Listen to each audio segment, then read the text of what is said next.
Okay, welcome everybody. Let's get going because we got, as usual, a cram-packed program. I see a good representation of people online. Everybody, welcome. Can you hear me okay? All right. Brian says he can hear me. He's the only important one there, so. Well, let's see, it's February, and I think we've had our last freeze for the year. I just jinxed everybody. I'm in a good mood tonight because we finished grading all the films for the HUPS, and we're having our first go at. And the good news is it's a good problem to have, but it's agonizing. We've got so many good films, we can't cut them down to the time that we need to get them down to. So that's going to be the next task that we get into. But well, first of all, let's see. Do we have anybody new here? I think I've noticed pretty much. Well, maybe everybody. Well, my other half, Monica Gephardt. I met Monica. Monica probably met me one time and she's trying to forget it. I think maybe. Didn't we have lunch together after we did a promo for the? Well, I don't know. I do know we met at the first HUPS though. Oh, He was- yeah. Exactly. I remember you, and you were out there in the yard, yeah. With my Sitting daughter. down with your daughter. Yep. Those were the days before we got so fancy and upscale, you know. You know, everybody's got to start somewhere. Beer with picnic. We have to be in here. Oh, get Bert. Get the, Oh. oh.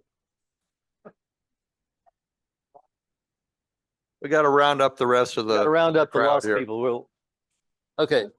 Well, while we're doing that, let's see. So that was the new people. How about anybody been diving in this miserable weather? Martin and been diving, Martin? Jesse and I went to Socorro, mantas, sharks. That's about it. No big waves to, you know, keep you sick the whole time or? No, it wasn't, weather was great. You know, it wasn't cold. Currents weren't too bad. It was okay. Huh? Huh? No dolphins? Yeah, Oh, yeah, yeah, no there were dolphins. There were dolphins. How Yeah, about schools and Jack? How barely all this stuff? I didn't see that. No big schools? Mm. 77. Really?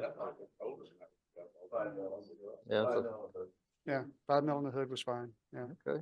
Well, we expect to see some good video of those mantas.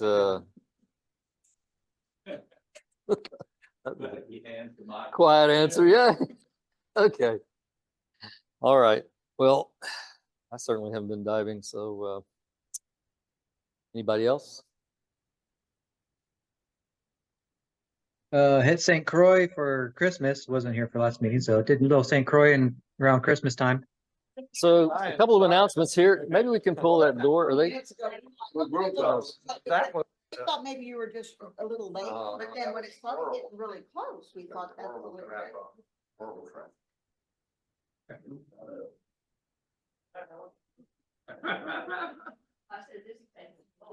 Yeah. This, I mean, you should know if this meeting does not start by 7:01, there's something wrong, you know. Maybe Iran got the bomb or something, I don't know, but you know, this group, there's like a well-oiled machine here. So okay.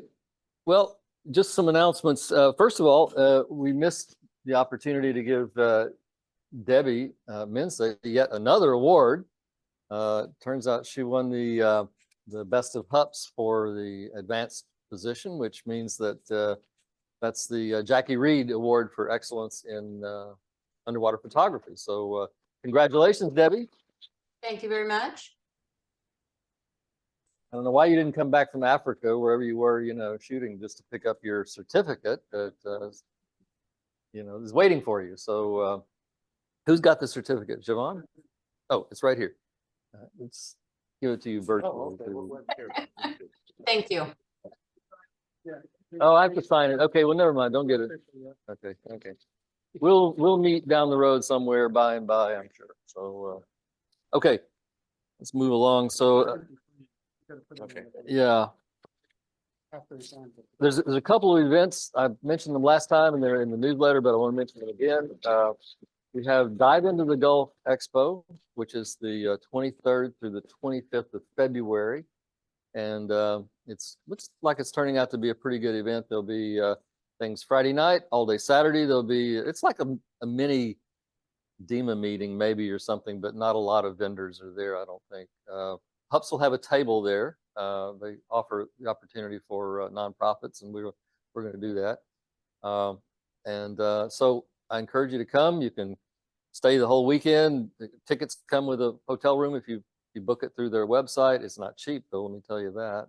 It is for a good cause, though. It supports the aquarium.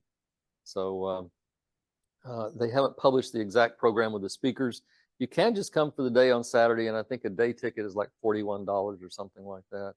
And then there's other events you can buy tickets for separately as well. Aquarium experiences where they take you back behind the scenes and show you stuff only Brian Sathoff knows about, how do you feed the sharks and stuff like that. So, but they're going to charge you for that too. They have one on growing coral, and I don't know, does it seem right that they have a seafood dinner that, anyway, it's lionfish. So, yeah, I didn't know about it last year for some reason, but anyway, I encourage you to take the time to do it. A number of us are going to be down there the whole time. Betsy and I'll be there. Dennis is going to be there. Brian's there, I know for sure. Another thing that we're participating in is the photo. Let me get this right if I can. Photo Fest Spaces, which is really kind of aimed more at art galleries, but we had our arm twisted and got our group in there, and so we're not 100% sure how this is going to work. But March the 18th, there'll be sort of an open review of portfolios, they call it, and we're not sure how that is going to work, but we'll probably go down there with a PC if we can and show some of our films from HUF, because HUF is our fish space. And so anybody who's got something they want to hang up on the wall could come, or we're allowed 4 people. We've got 3 at the moment that are going to be there and man a little small area. No, they didn't say booth. They didn't commit to that. They said you have a 3 by 6 foot space, I'm trying to figure out how this is going to work exactly. So anyway, we'll have more information, and watch for the newsletter, and we'll get in there whatever we do know.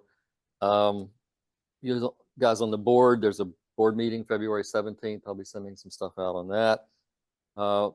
Remind you that the HUPS meeting in March is on the 11th, because they've got primaries going on here, and or actually preparing for the primaries. The primary is not actually on our normal day, but they're not taking reservations. So it's March the 11th for our next. Yeah, that's good news for me. I have another week to prepare. And yeah, and finally, of course, we can't forget that the HUF is going to be April 6th and 7th. So with that, I don't see Frank here. So, okay. Yeah, I'm gonna go down the list. Anybody has any officers or, things they want to say? I want to say that Oh. I'm going to be emailing everybody about volunteering for the HUP. We have a lot of people here who volunteer every year. And so I'll send you an email and ask you, if you want to do the same thing or if you want to do something different.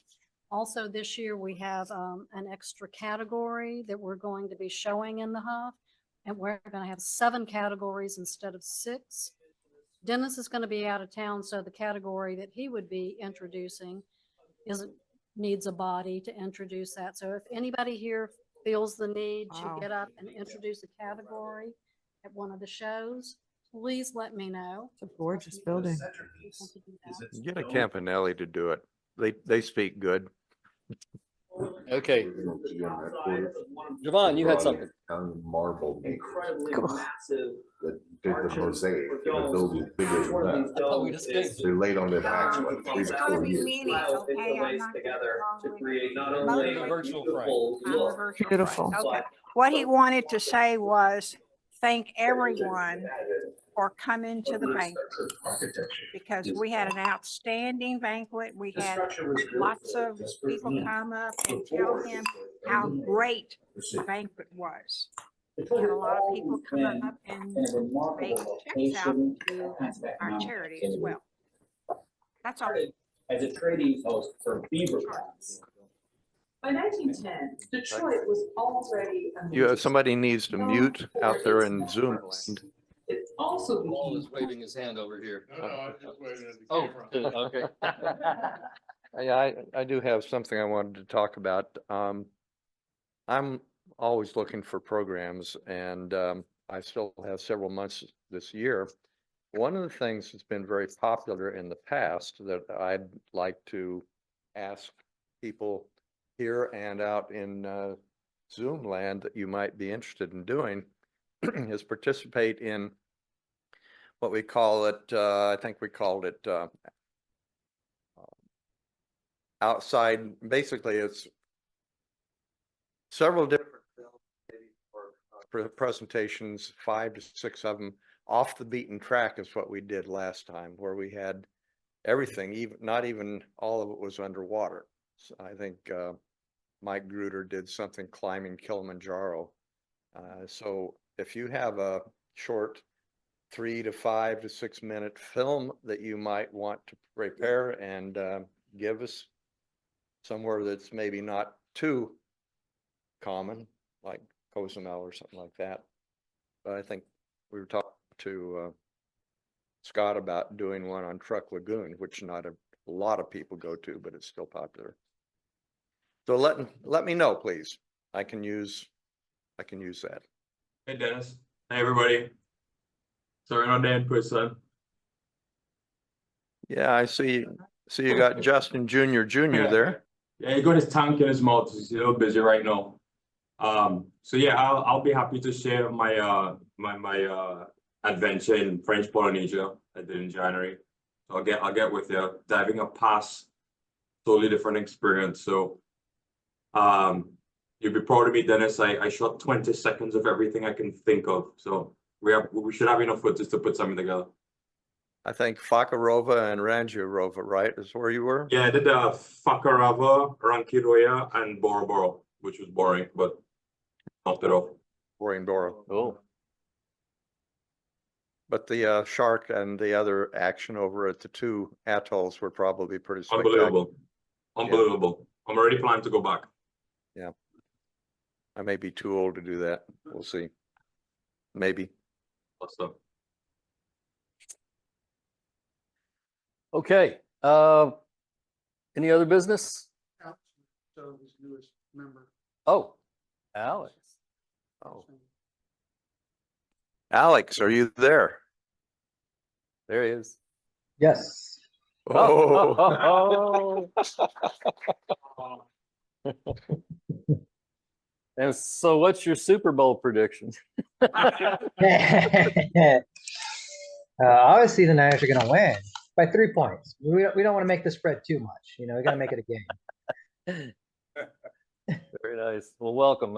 Yeah, that's great. That's great news, Alex. Pens already? That'd be good. I guess this has kind of curtailed your diving lately, isn't it?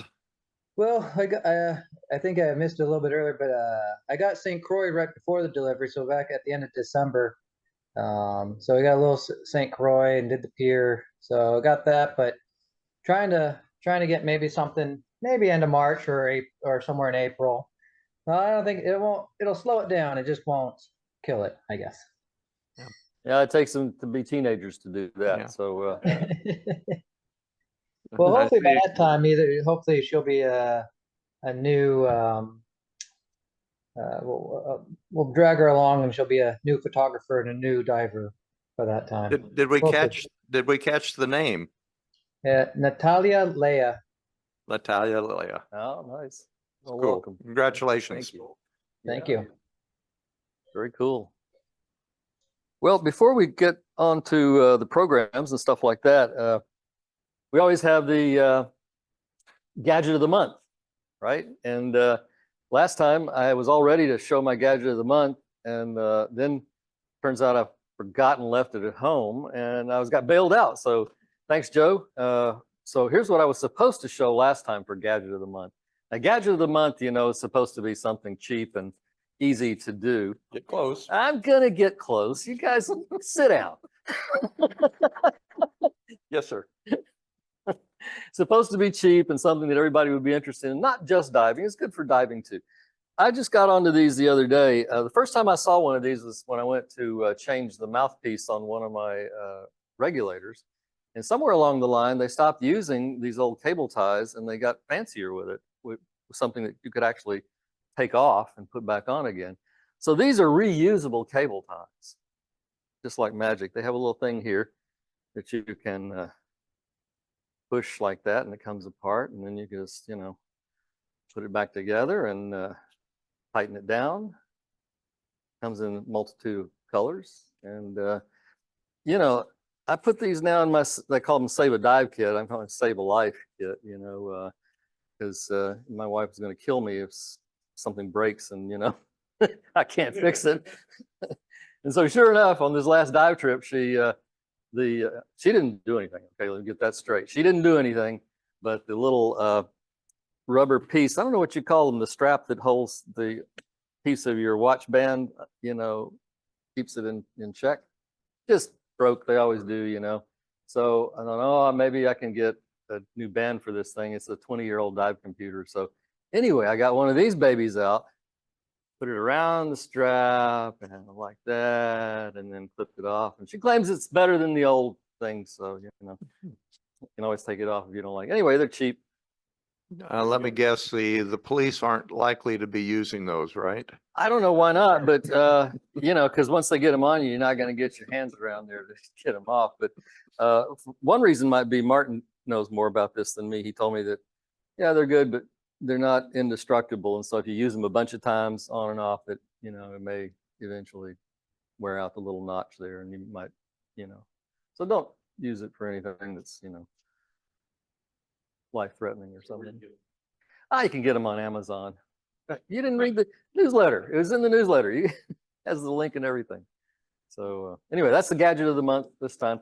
Next month, I want you to bring your favorite gadget or let me know what it is so I can like orchestrate it, because this is, you know, it's been going on a year now and we've filled up every gadget slot so far. So,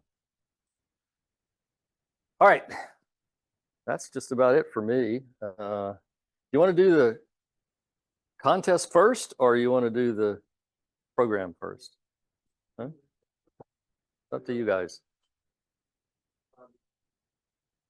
Why don't we get that out of the way, and then it'll be 7:30, and you'll have the rest of the time. He can wax eloquent. Yeah, then we will. Yeah.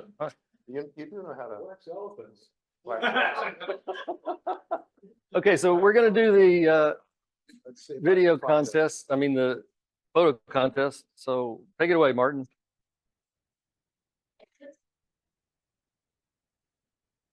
We continue to get very good novice category films.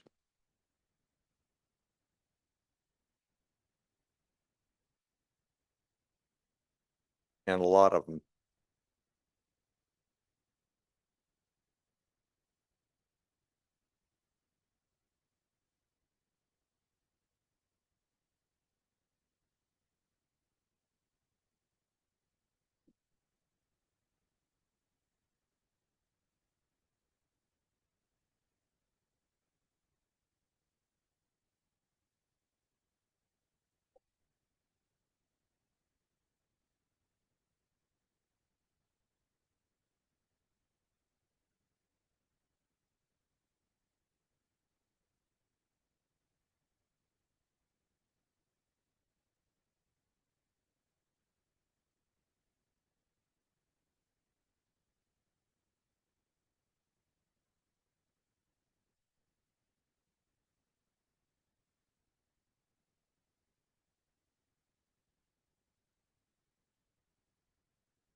Oh, God.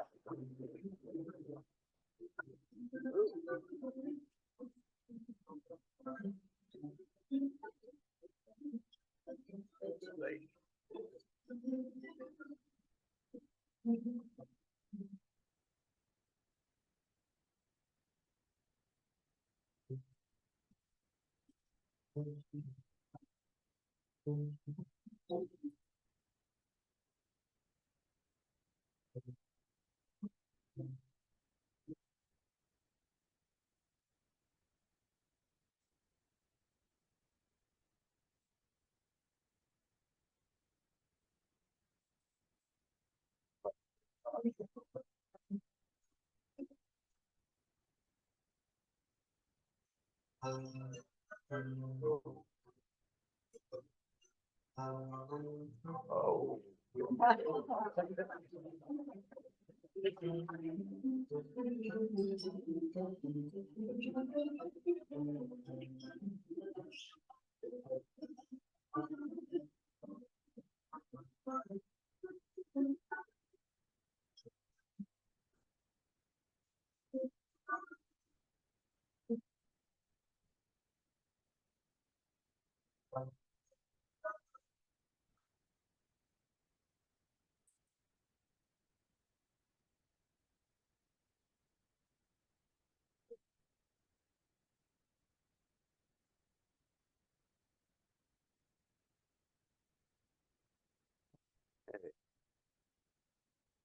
Yes, it's, we're on, huh? I reckon. Okay, well, let me turn it around and give you a proper introduction here if I can. Just FYI, guys, the audio for the presentation didn't come through. So when you're doing the actual movie, you might want to just check the audio settings. What did he say? That the audio? Yeah, the audio for the slideshow didn't come through. Why don't you check to see before we get Paul started off for sure? Okay, so I'm here to introduce one of my favorite people around this area, Paul Cater Deaton. He is our, yes. Yes. He's one of our local, I would say luminaries, somebody that is a actual professional videographer, earns a living with it, which I'm sure that's a good thing for both of you. Yeah, it's a good thing to do. And you do it very well. He has been, I guess, in the US for the last 6 years or so. Well, continental US, yeah. Yeah, you were over in the Virgin Islands and got blown out of that by a hurricane and not a moment too soon, and managed to find his way back to the US, and he's set up permanent headquarters down in Galveston area, much to our benefit. It's always good to have Paul around. He provides us with an occasional presentation, a lot of support for the film festival, and is just generally a very nice and interesting type of person. You can learn a lot from him just going online to Facebook and seeing all of his adventures and misadventures. So, and I think we're going to hear a little bit of that tonight. But I'm going to turn this over to Paul now. He is our invited speaker, and he's going to be doing something called Muck Monsters. Yeah, I wanted to call it, it came from the muck, but some colleagues of mine did a presentation with that very same name, and so I couldn't steal it from them. Well, where am I supposed to stand? About right here then, okay? Hello, everybody in Zoomopolis. Good to see you. Justin, it's great to see your mini-me, or as I call them at my house, upper management. First of all, what you're about to see is not a film about Kenya and Zanzibar. I was sitting there at home, just full on in Zanzibar, Kenya mode, working on a film that I shot there last year. And Dennis sends me an email saying, you know, we need something, you know, a blurb about the film for the newsletter. I was like, oh man. So I quickly put something together and sent it to him. And it was about Kenya and Zanzibar. And I can't show that tonight for various reasons, which it's just really weird because he specifically asked that I present what I'm about to present. And I sent it in advance so that he and Martin could do their magic and get everything all copacetic and everything. And then when I sent in the blurb, it was about the wrong film. So my apologies, that's on me. So that said, what you're about to see is a film that I shot in the Philippines. And if you know me, you know that I love me some Philippines and Filipino people. I say this about just about every place I go. I could totally live there, but in this case, I mean it. I could totally live there. I love the Philippines. I'm convinced that everybody in the country can either cook or weld or both. They're very industrious, resourceful people, and I just love them to death. And the diving there, I know that almost all of you, if not all of you, in fact, have been there diving, so you know how great it can be. The focus of this film is on muck diving.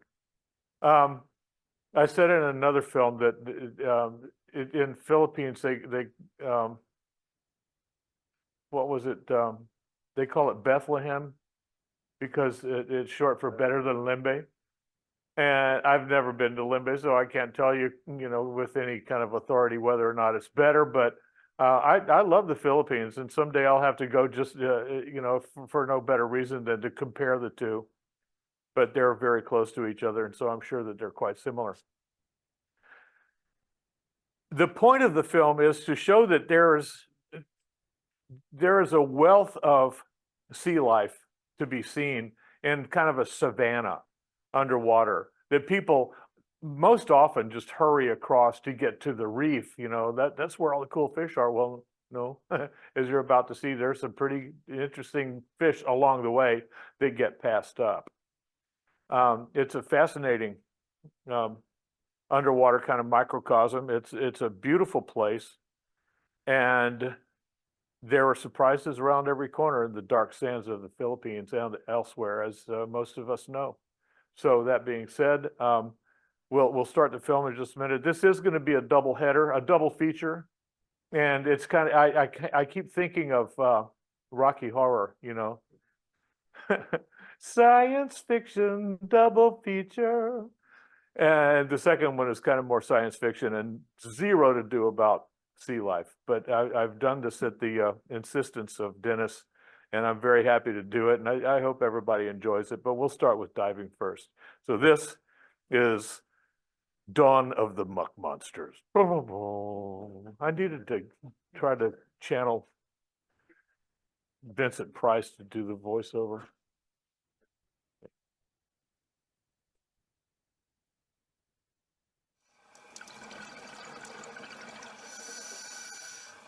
The Philippines are known for luscious reefs, resplendent with colorful exotic sea life and brilliant expanses of coral. But there is another side, a sinister side, a dark side.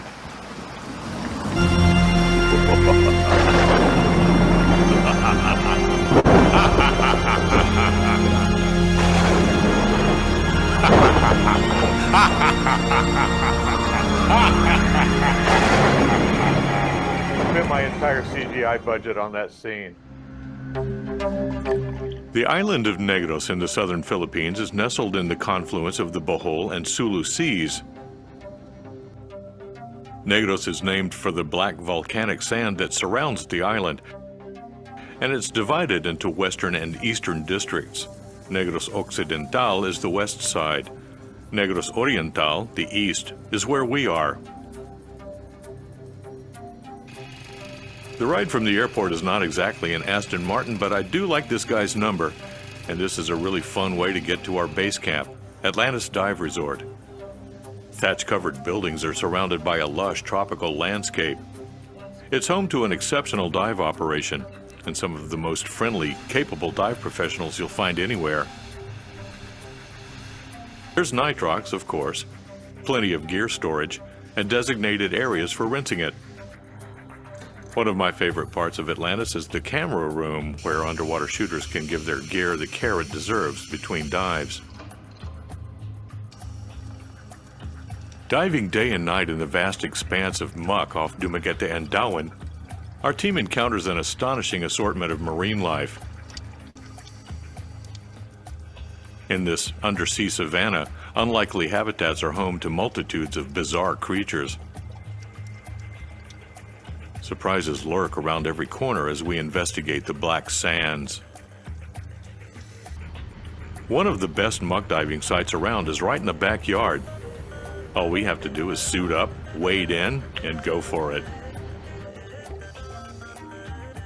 At first glance, this underseascape looks barren, bereft of anything but the dark sand and a few sprigs of seagrass. But as they said on the X-Files, the truth is out there. This is my dive master, my wingman. Appropriately, his name is Wing, and he's one of the best spotters in the business. I swear this guy could read a newspaper from outer space. In no time at all, Wing has led me to one of the stars of this show, a flamboyant cuttlefish about the size of the end of my thumb. Metasepia pfefferi only grow to about 3 inches. I spend several minutes with the little guy as he entertains me with a dazzling display of color and light. Their ability to change the colors and the textures of their skin is used for everything from camouflage to attracting mates, or even to ward off would-be predators. And if something does get past those defenses, science has shown that its toxin is as lethal as that of its cousin, the blue-ringed octopus.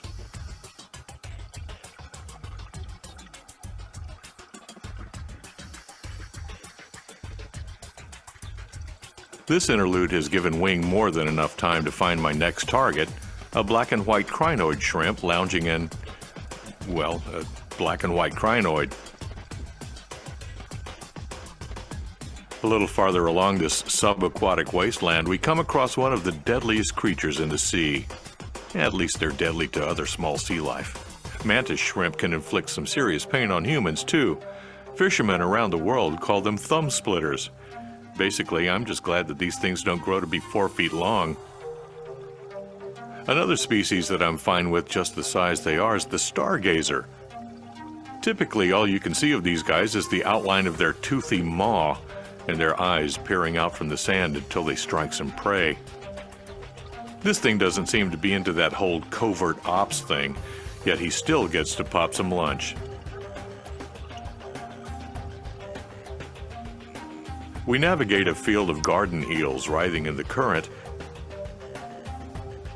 These are at the same time fascinating and kinda creepy. Nearby shrimpfish do their Baryshnikov impression as they bob around for tidbits in the water. The choreography is impressive.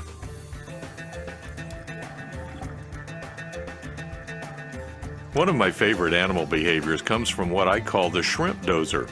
This little goby is the early warning system for Mr. Magoo here, the landlord with bad eyesight. It's also pretty OCD and keeps their pad nice and tidy. Muck diving doesn't just produce beasts. There's some beauty here too, and in the most unlikely of places. Seahorses galore. In some areas, it's not uncommon to see 6 or 8 of them within our sight line. They come in different colors and sizes and go about their business like nobody's looking. But somebody usually is. You'll see them going out for a stroll, trying to hold their ground against the current, having a quick nosh, or getting conjugal. These little ones are endlessly entertaining. And we can't possibly speak of getting connubial without mentioning the mandarin fish. In one of the speedboats from Atlantis, the dive site's only 5 minutes to the south. These lusty little lotharios make their home in rubble fields just a few meters offshore. It's just before dusk as we drop in. Along the way, we encounter a sea cucumber doing what it does best, filtering the currents for nourishment. Just as the sun goes down, these Romeos of the reef set out on their never-ending quest for a little romance. I've said before that all that's missing here is a bottle of wine and some Berry White. And we're not the only voyeurs here. These erotic activities have piqued the interest of a few other shameless onlookers. The guys go out in search of likely female companionship, which can sometimes be rather frustrating. The ladies do play hard to get for a while, and there's more than a little rejection going on. It's like, yes, yes, yes. Well, no. But the dudes persevere. Nature takes its course, as nature will, and the ladies finally succumb to the charms of their suitors. It's over in an instant, and the species lives on. Love, it's a beautiful thing.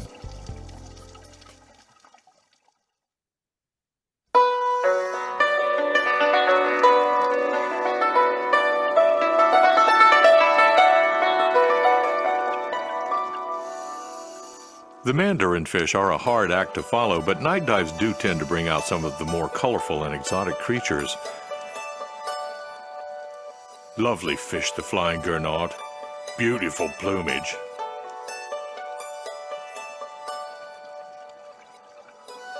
In the middle of nowhere, a family of clownfish settles in for the night in their beautiful blue anemone condo.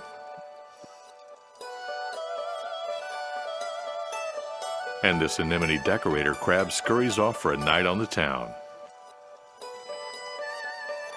I adhere to a strict no-touch policy when I dive. This is especially true with species like this short-fin lionfish. They're beautiful, but not so touchy-feely. Same thing goes for the advances of its little relative, Pterois radiata.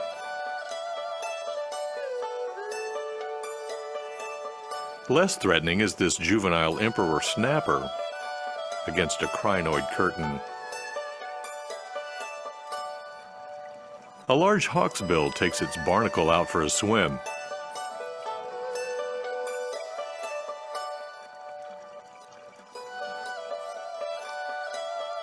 While its cousin is happy enough just hanging out under a balmy.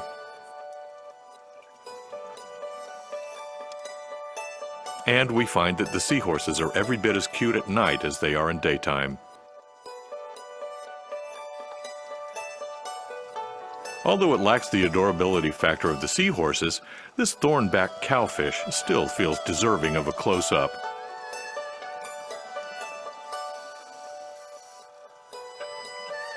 And I couldn't figure out whether this puffer was posing or frozen in fear.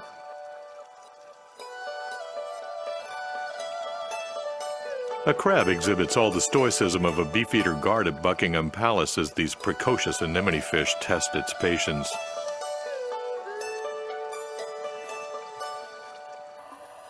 As we head back to the beach, a leaf fish looks for all the world like a drunk, trying to stumble home after a night at the pub.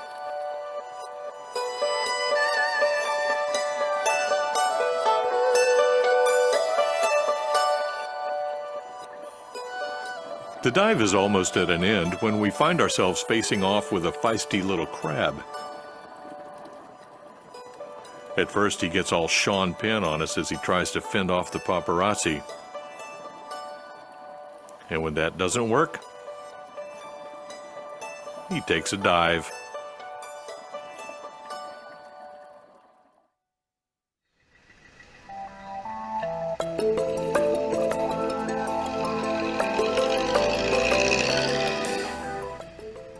When divers come here, they don't often give themselves much time to do anything but dive, and who can blame them?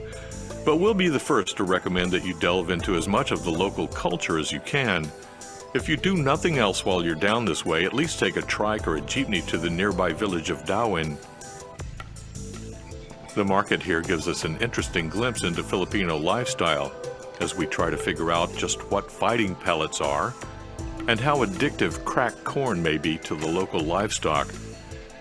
My home state of Texas is represented here. I guess we do know a thing or two about agriculture. Produce abounds, and here one needs hardly ask whether it's organic. Of course, the smell of the ubiquitous dried fish imbues everything within 2 blocks of the market. But if you're into that sort of thing, investment opportunities are available.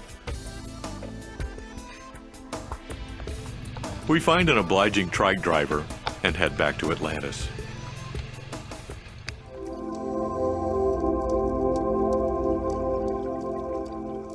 One of the most interesting dives around Darwin is called the Tires. I wonder why they call it that. These were set out long before such things were frowned upon as having dubious ecological impact.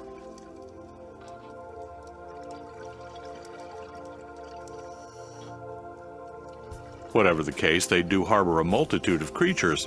It's like a bustling underwater neighborhood with high-density apartment dwellings, traffic jams, the crotchety old neighbor.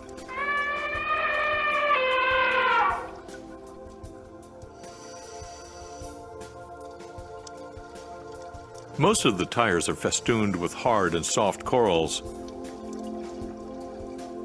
These reveal a scorpionfish in repose. Exotic creatures can be found just a few steps from shore.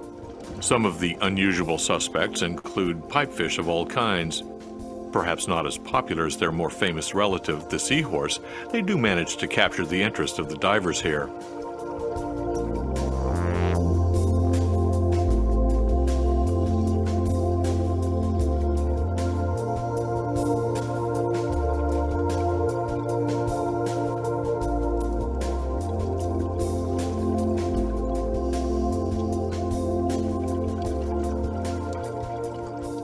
A few meters away, a horned cowfish and its companion seem embarrassed to have been caught together.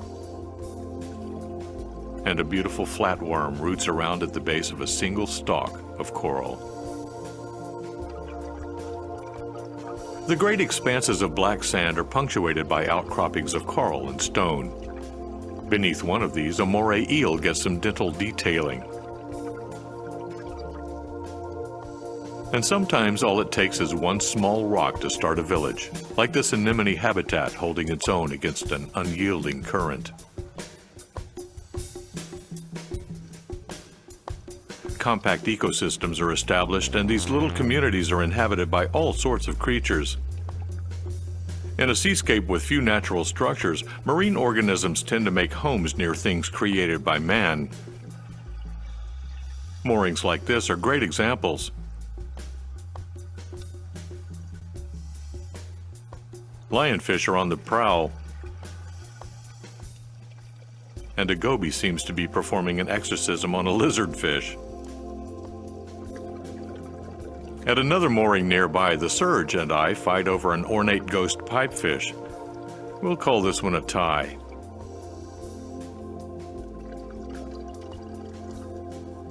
Next door, we seem to have discovered the party boat and its more colorful inhabitants.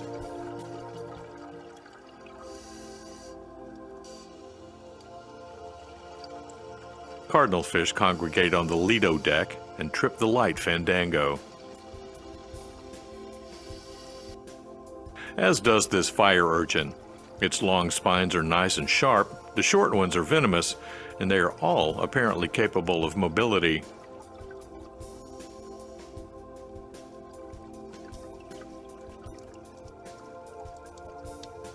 Rampaging striped catfish reveal yet another wreck not far away.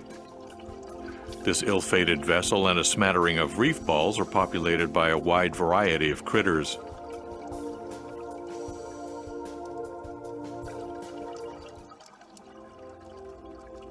We come across a large puffer.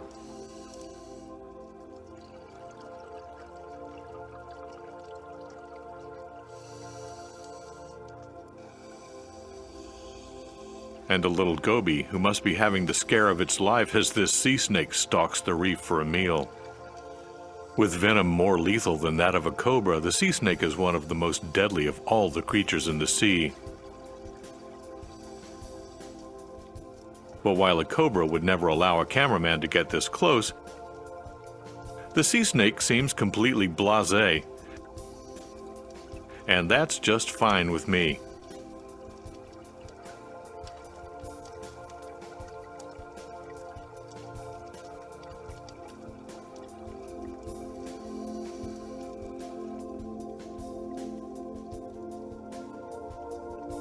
We cross another field of garden eels as we near the end of the final dive of this expedition.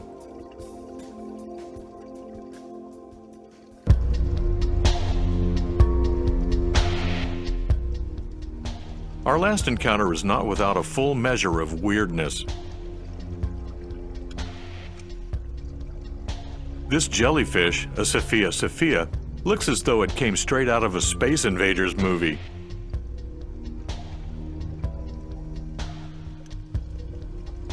Usually an offshore species, this one is strayed off course, its crown tattered by the unwanted advances of its dinner date.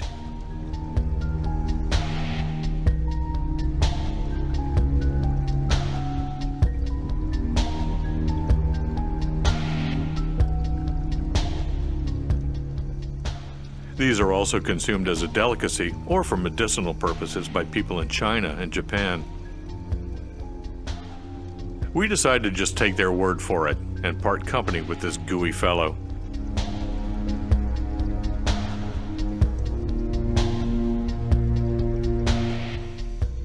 Looking like a gelatinous version of an Imperial probe droid, he glides off toward the reef, and we head back to shore.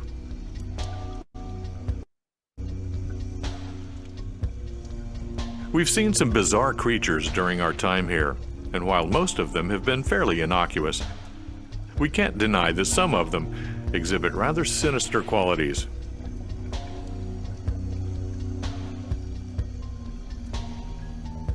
So, in order to justify the title of this film, we'll leave the closing sequence to them.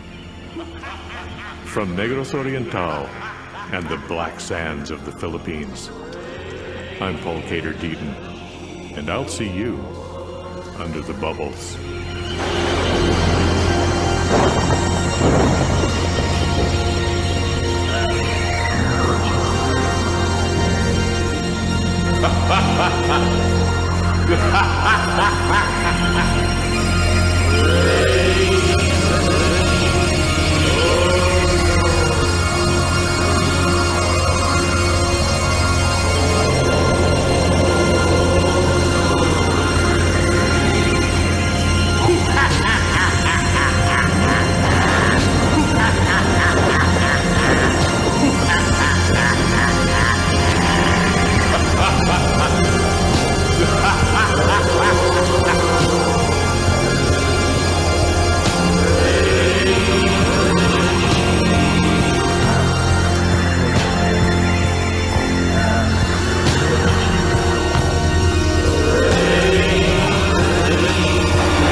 Leave it off, leave it off, okay?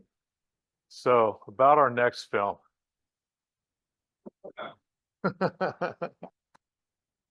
The force is strong with this next film. Paul, are you a nerd? Well, I have 3 of these, so you be the judge.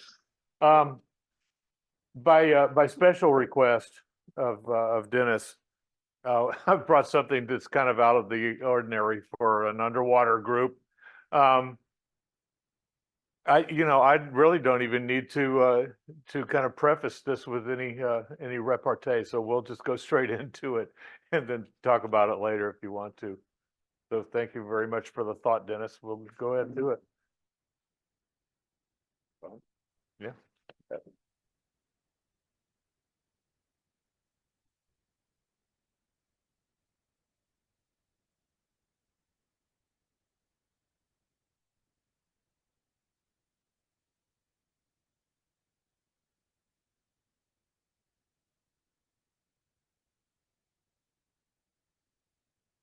Dinner.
If you've noticed a few fewer nerds around your neighborhood, it's probably because they're here.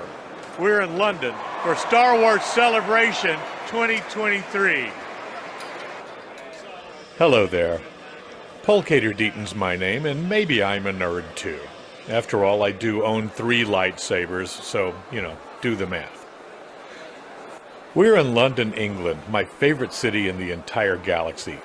And it's even more special this time because it's the site of the ultimate appreciation of George Lucas's galaxy far, far away. This is the grandest of all Star Wars gatherings, and it occurs in different parts of our planet every year or so. The first one was held in Denver in 1999. Since then, it's been in places like Chicago, Anaheim, Orlando, and even Germany. Fans have come from all over planet Earth to be part of the spectacle.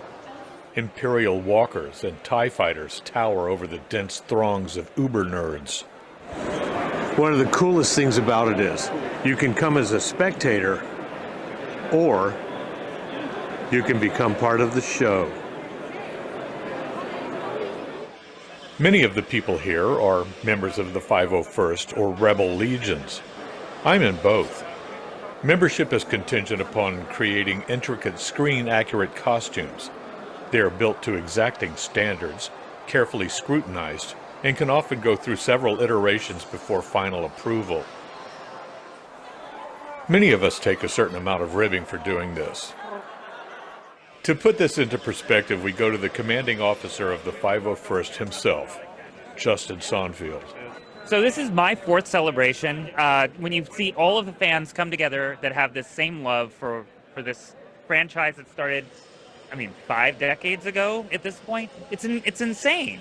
So the love, just the camaraderie, the instant family that these costume groups and the fans create, it's just an amazing thing to be a part of.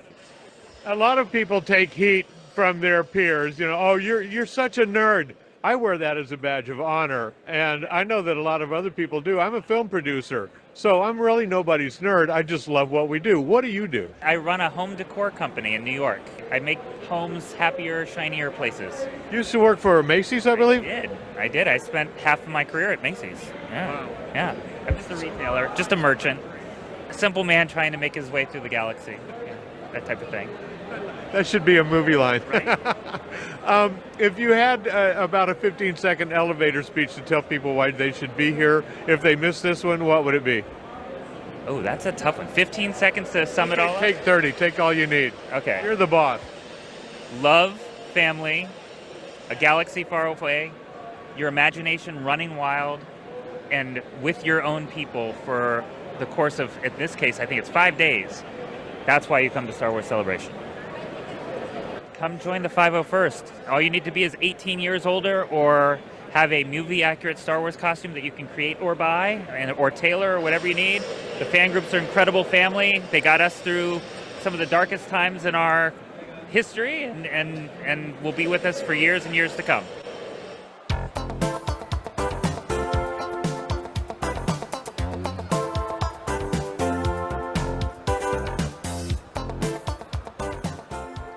Resplendent in their galactic regalia, they fill the halls.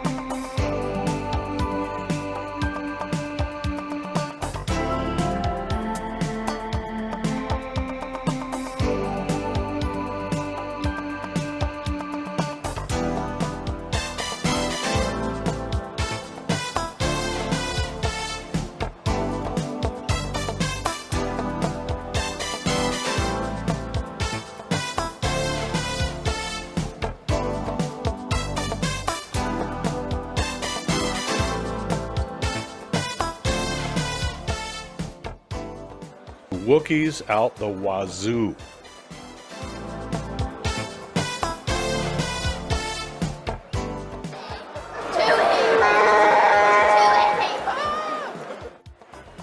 Chewie here, along with Boba Fett, demonstrate the finer points of what it means to be part of this.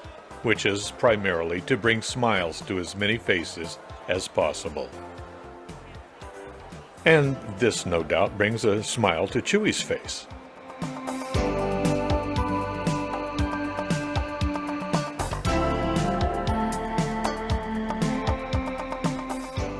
Most of the costumes are quite clever and exceedingly well done.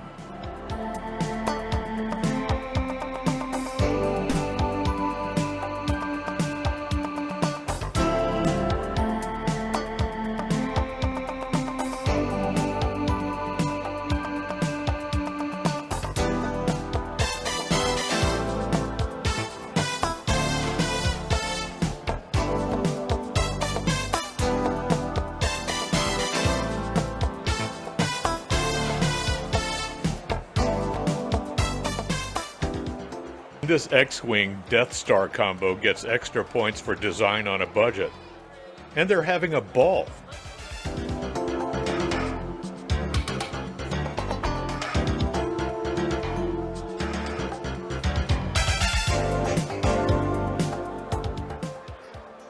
Some are, let's say, unusual, with meanings seemingly known only to the wearers, like LLTK here.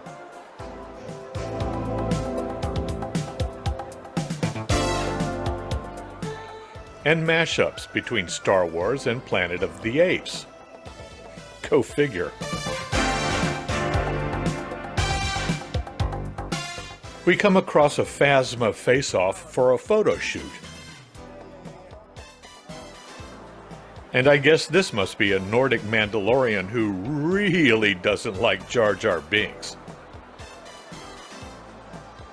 This place isn't exactly devoid of droids either. All of our favorites are here.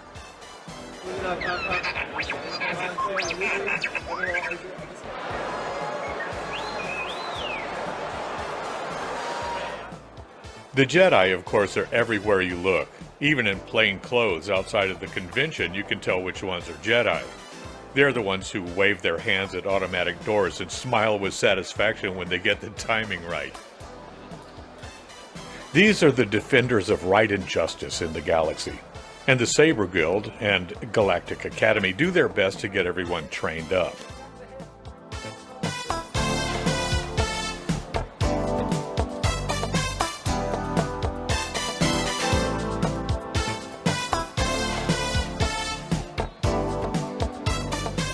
Fans have come here from all over the planet, like little Ray here. Her dad, Glenn Coleman, explain why he and his family have come here from their home in the Netherlands. Wow. Well, for me, it started back in the late 70s, early 80s with the original trilogy, and it's just something that I've kept in my heart all that time. And obviously, when we had children, yeah, it just sort of re-sparked the old flame as such, you know. So, and yeah, you've been a fan since day one you were born, and yeah, it's brilliant. It's something that the whole family enjoys, and it brings us together, a sense of it's something to belong to, you know. So yeah, it's just perfect. We love it. Love it. Yeah, yeah, yeah. About it, mate? I really like it. Yeah? Yeah. What's your favorite bit? All the costumes. And how about you, young Ray? Oh, well, I don't think she'll say a lot. Okay, then. No. I won't. She's shy here, but she's not really. Say hi. Say hello. Okay. Get your bum down there. Okay, then. Yeah. Glenn, thank you very much. Josephine, flanked by daughters Alicia and Wilma, have come from Germany. Well, we just want to have fun because we are the ones who know how to have fun with Star Wars, you know? And that's the main reason. Well, I'm still in school, but my mom's a really big fan from Star Wars, and she just got she just got it to us, and we all watched it. They were born with it. Yeah, so now we're like enjoying this thing together, being fans of one big family, and it's really great, and we love to be here. All my friends say, oh, you have these weird photos from your cosplay again on your Facebook or anything. I say, yeah, that's me. You like it or you don't, that's me, you know? How do you feel about it, love? I'm totally fine with it as long as I'm having fun. Yeah.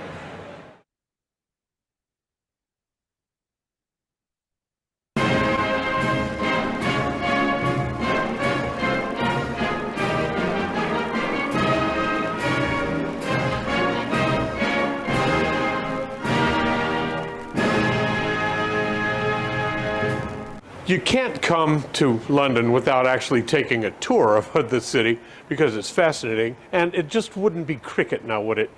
So we've decided on a bit of an unconventional beginning to the tour at a dodgy little alley called Pickering Place at the intersection of St. James Street right in front of me, because here is the site of the old Texas legation for the ministers from the Republic of Texas, and they occupied this space between 1842 and 1845. Yeehaw. One of the cool ways to get around the city is the double-decker buses. For about 40 quid a day, you can jump on and off at all kinds of places of interest, historical areas, you name it. And one of the cool things about it is that if you get a little lost, not that that applies to me, of course, you can always ask the driver for a little help. Yeah, how do you get to the London Eye? Yeah, the London Eye. The big Ferris wheel. Every time I'm in London, I make a pilgrimage to the original Hard Rock Cafe, established here on 14 June 1971. The first of what has become an epic collection of rock memorabilia was this guitar, a gift from Eric Clapton. Not to be outdone, Pete Townsend of The Who made this Gibson Les Paul guitar number 2, and it grew from there. Rock awesomeness abounds on these hallowed walls, and we see the drums and axes of the masters. But the greatest treasures are kept in a subterranean vault just across the street. It's said to have belonged to Queen Victoria herself. But these here are the crown jewels of rock, collected over the decades from such immortals as Duane Allman, Freddie Mercury, Aerosmith, Jeff Beck, Kiss, Keith Moon, and those lads from Liverpool whose music changed the world. Years ago, I had my picture taken with the pride of the collection, Jimi Hendrix's Gibson Flying V. It was on loan to the U.S. during this visit, but the church pew from his home is still here. We take a seat and celebrate peace and love. So many times when you hear stories about London, they describe the weather much like this: overcast with a bit of a chill in the air. Over my left shoulder over here is Big Ben. A lot of people think that's the name of the tower, but it's actually the name of the big bell that resides within. I'm told that the dial is about 10 meters across and that it's wide enough that 2 of these double-decker buses can go through it next to each other and not touch the edges. Of course, unless Dumbledore or somebody else from Harry Potter comes along to prove it, we're just going to have to take it on faith. This is the first time that my other half has been here, so we make the rounds and see some of the signature sights of the city.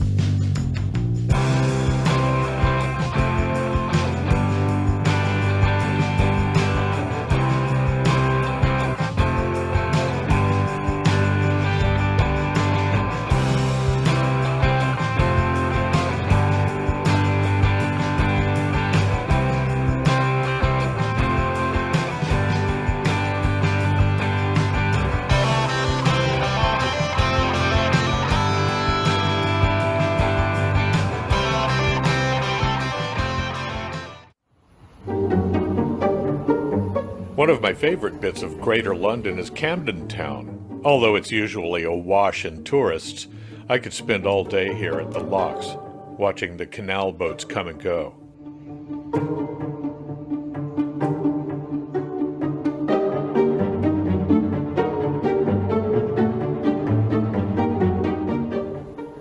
And speaking of locks, nothing says love like abandoned hardware.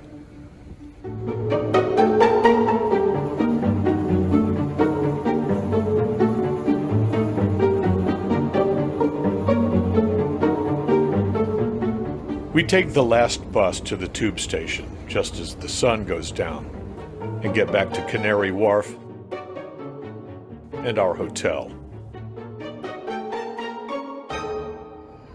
A few hours of sleep and a nice breakfast. Another train to Celebration.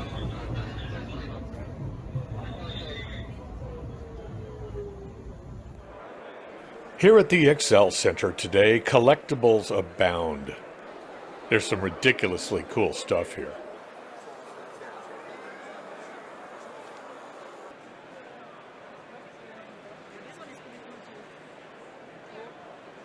Depending on the fullness of your wallet, you can take home some pretty epic merch.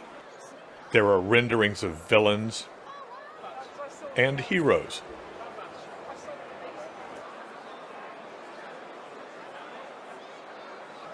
And even if this chrome Jedi mobile were for sale, I'm betting I could not afford it.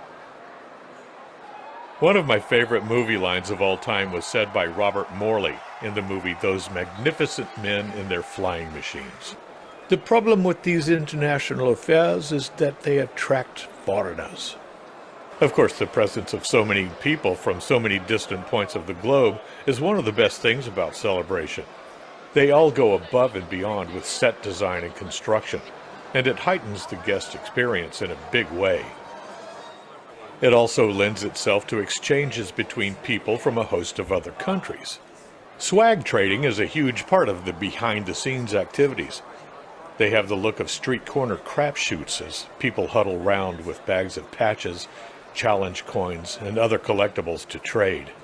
It doesn't take too much horse trading knowledge to come away with some fascinating international keepsakes. Perhaps the ultimate fan experience here is to meet the stars, get their autographs, and have pictures taken with them. The bigger the celebrity, the bigger the price tag. It's good to be Billy D.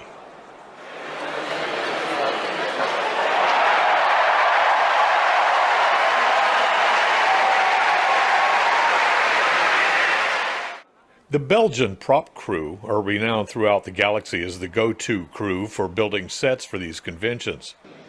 From their mock-up of the Millennium Falcon's interior to the epicness surrounding the live stage, their work makes everyone feel as though they really are in a galaxy far, far away.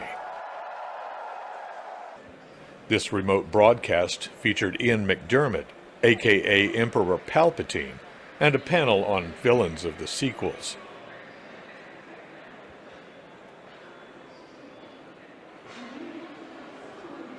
Most of the celebrities make their way to the live stage.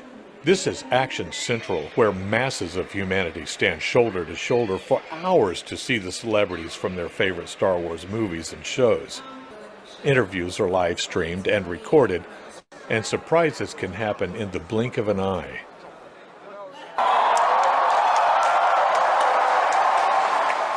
Like when this guy came out to say, "Hello there." He talked for about 2 minutes before departing, presumably in an X-Wing.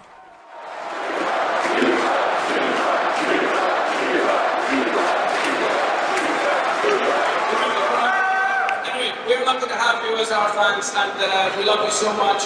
Thank you all for coming from all over the world. It's been such a joy to meet you all, and I look forward to seeing you at the next one, whatever it is.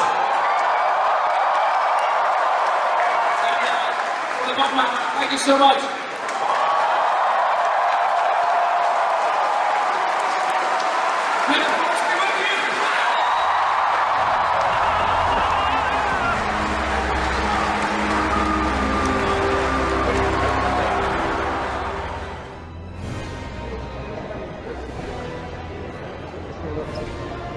And so, from a long time ago, in a galaxy far, far away, I'm Paul Cater Deaton. May the Force be with you.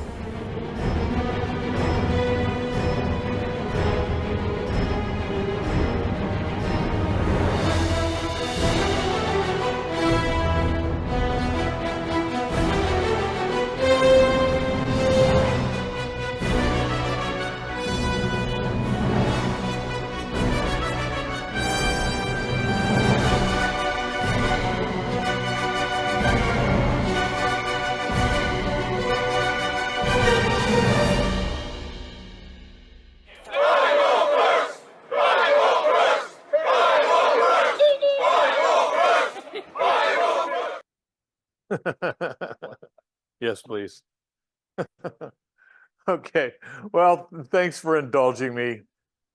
You know, I started thinking about, well, what underwater scenes would they have in the Star Wars universe? And they had one on Naboo. If anybody's seen Star Wars, you know, they get down there now and then. But you know, this is another part of you know, the weirdness that is PCD, I guess. So I'm going to pass these around. We were just in a parade for Mardi Gras, and this is our official sticker. So y'all are going to be the first kids on your block to have one. Get your heart out, guys. I'm sure I'll get around to them too. Let me come up around behind you. But, and we're going to be in another one this Saturday. You just need one? Okay. So we're going to be in another one on Saturday. So we're looking forward to that, of course. There you go. I'm going to have to kind of pinch him. Boing, boing. So next. The show on Dumageddon is really timely, you know. We've got a group from HUPS and other places that are going to be spending like 6 days there, 5 days. Oh. And then getting on the Azores. Love it. Yeah, I read about that with a great degree of jealousy. I'll get one. The AX100. Okay, I saw the GoPro and I went, you can shoot all that. No, that was somebody else. That was horning in on my shot. Everybody get one? Okay, so Amanda Paul. trying to make Dennis work for. Anyway, so thanks for indulging that. The next celebration is going to be next year in Tokyo. And yes, I'm going.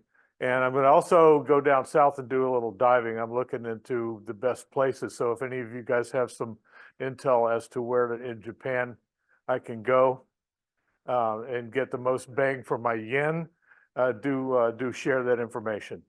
So any questions on either film? Any comments?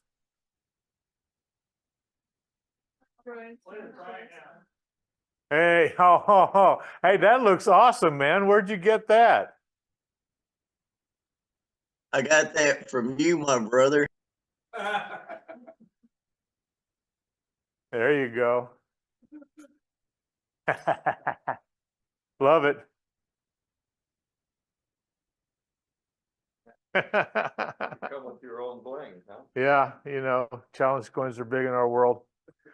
So Yeah. You have an assistant camera person with you all the time, huh? Yeah. My favorite crew person. Yep. Monica, what'd you like about London the best? That was your first trip. I don't know, I really enjoyed, you know, going on the bus tours and navigating the train station. What you did the Doctor Who thing? It kind of coming out of the call box. Yeah. Yeah. I didn't know until after we got back, that the tube station at Canary Wharf where we were staying doubled for it. It was a location for a scene in Andor, which is it's a spin-off kind of television property for Star Wars. It's about where the kind of rebellion got started. Cassian Andor is a character in Rogue One, the lead character. Well, one of the leads. How many of these have you been to now? Star Wars Celebration, that was the first one that I've been to, but I do all kinds of other things. The magic of it, and I didn't really allude to it in the film, is the community outreach and the charity work that we do, which is the whole thing. And everybody's been to Moody Gardens. I first became aware of the Legions at Moody Gardens during the Special People's Ball for Mardi Gras. So that was like 5 years ago. And I had just been there a couple of months, and I got assigned to go to the Special People's Ball.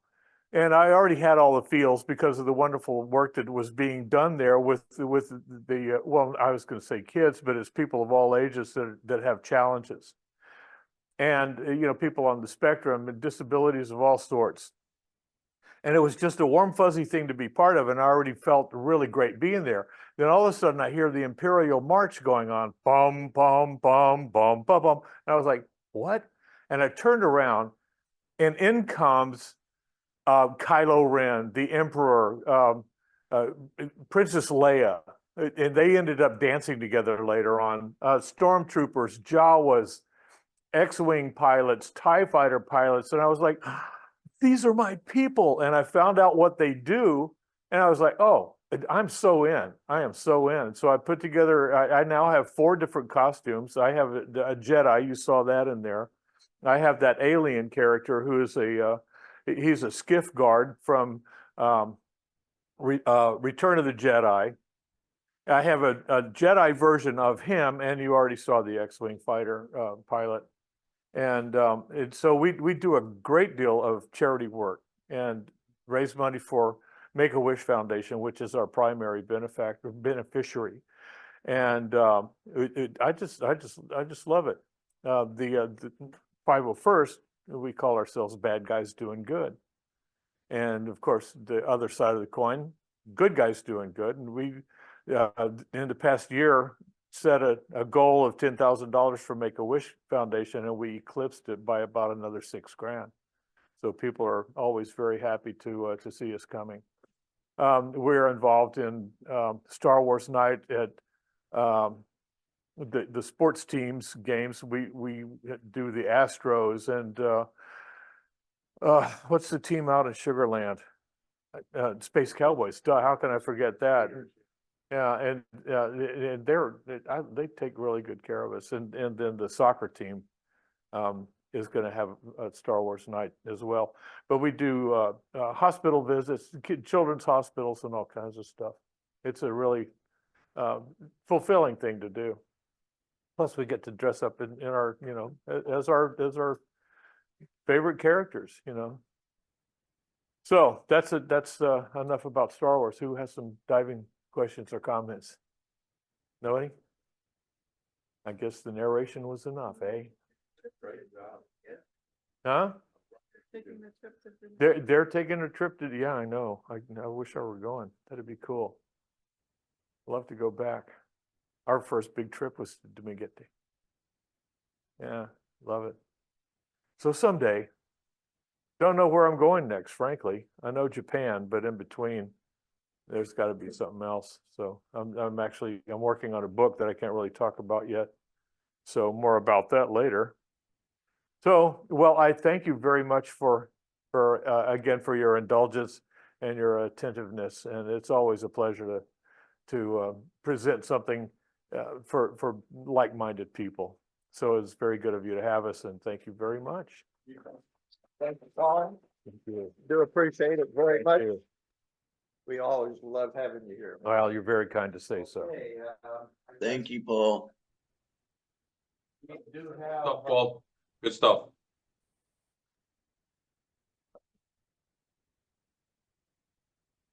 Justin, do you enjoy it?